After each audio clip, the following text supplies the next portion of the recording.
everyone, welcome to my channel, The Orchid Hut. My name is Dana, and today we will be talking about one thing you need to know, well, maybe two or three things you need to know about flushing your orchids. So oftentimes you will read about the need to do this, but it's important to understand why you need to do it, how you should do it, and when you should flush your orchids. So let's first start with the cause, the thing that makes us have to flush our orchids.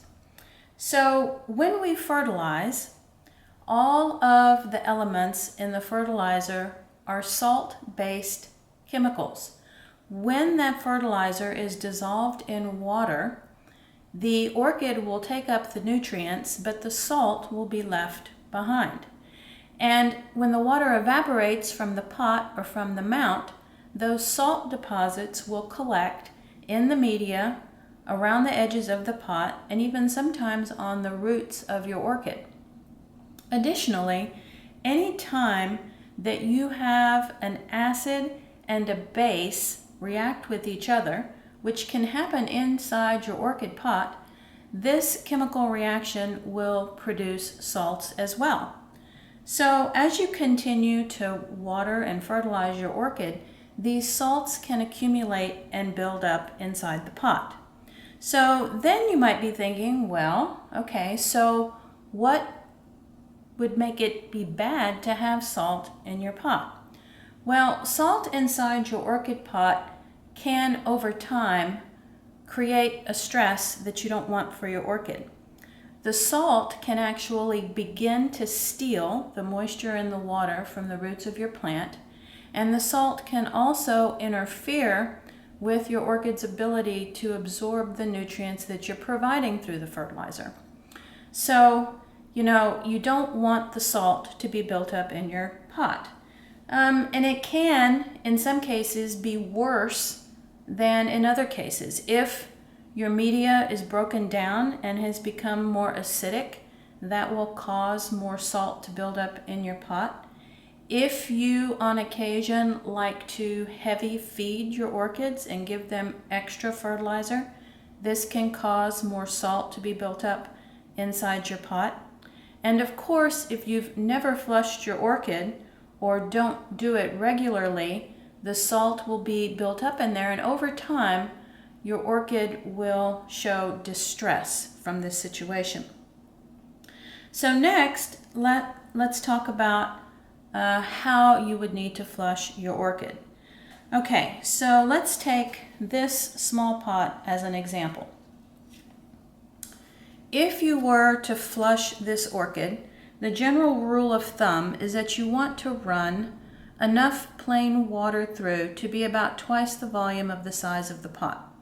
Okay, now running plain water through can be tap water, rainwater, reverse osmosis water, whatever plain water you use.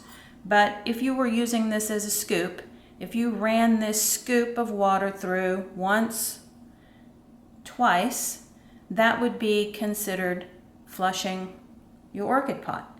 Now, if you had any of the situations I mentioned earlier, like heavy fertilizer never having flushed, or maybe media that has broken down, those two passes of water through that pot may not be enough.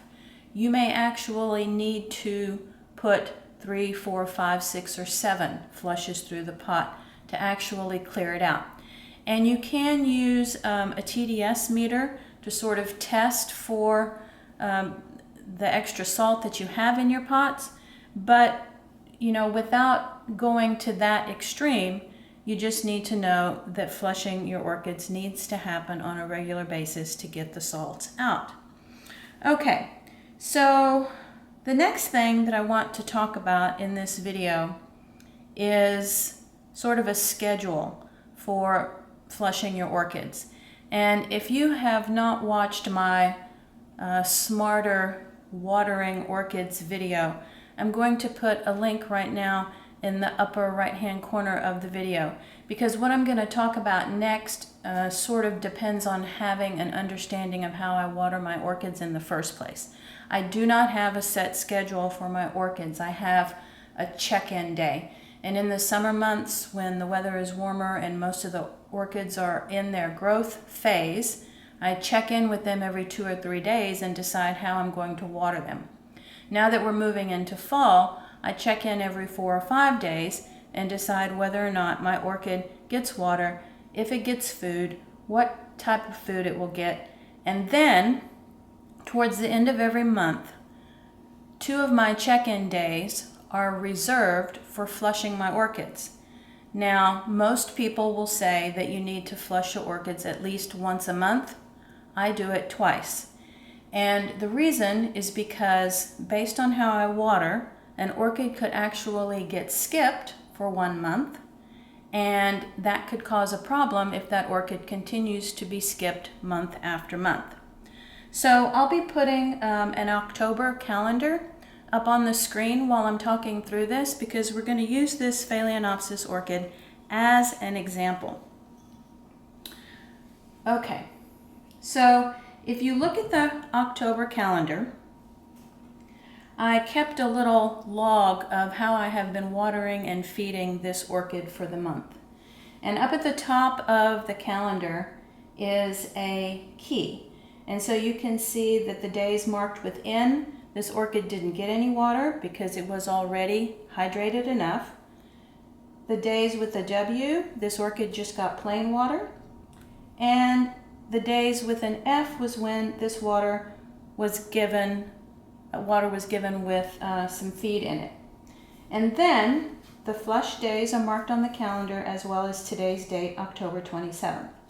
Okay, so because this orchid was still growing some new roots down in the pot, and this final leaf for the season was still being grown and developed, I was giving this orchid light fertilizer for most of the month. So on October the 1st, it got water with some fertilizer, as well as on the 5th and on the 10th.